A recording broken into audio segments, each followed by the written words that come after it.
Alright, another video na naman tayo today para sa parking. So guys, gagawa tayo ng parallel parking. So, kotse sa harap, tsaka ito. So, dyan natin ipapasok sa gitna.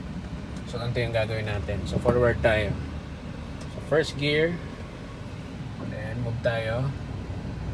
So, ang gawin natin, pantay lang natin dito. Pantay natin yung likod. Okay. Ayan, pantay na guys. Ayan, tingnan nyo. Ayan, pantay na tayo. Likod to likod. So, ngayon, ang gagawin natin, so, lagay natin ng reverse. Okay. Then, full turn sa left. Ngayon, makita nyo yung galaw natin. Ito. Dahan-dahan lang. Hintayin natin na makita yung kotse sa likod, sa side mirror. Ayan. Kita nyo? Side mirror. Ayan na siya. So, ang gawin nyo, straight ng steering. Tuwid nyo lang yan. Tapos, galaw kayo unti-unti ulit. Okay? Now, pag nandito na kayo sa gantong position, guys, ayan, kita nyo na itong likod, yung tail lights na to.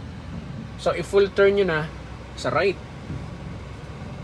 Ayan, naka-full turn sa right. Then, galaw kayo unti-unti. Dahan-dahan. Makikita nyo dito yung gilid. Dito yung makikita yan sa side mirror. Okay? Tapos, dito naman sa kabila, makikita nyo kung sobrang lapit na ng kotse sa likod. Ngayon, medyo malayo pa yan. Kita nyo. Ito naman sa gilid. So, tuloy lang kayo ng galaw. Dahan-dahan lang. Okay? Hintayin lang natin na magkaroon ng space sa harap kasi mag-move forward tayo para maituwid natin yung kotse. Ayan. So, may space na yan sa harap, guys. Ayan, no? So, ang gawin nyo ulit, ilagay nyo ng first gear. Then, i-full turn nyo sa left.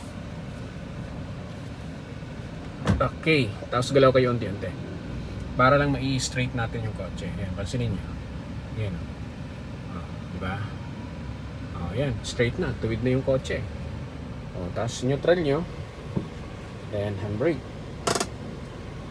Okay. Ngayon, dapat nakatuwid yung manibela bago kayo bumaba. Ayan, so ganun lang siya guys gawin. Okay, ayun o, yung kotse sa likod. Alright, so hopefully nakatulong sa inyo ang video na to, especially dun sa mga new drivers at sa mga beginner. That's it.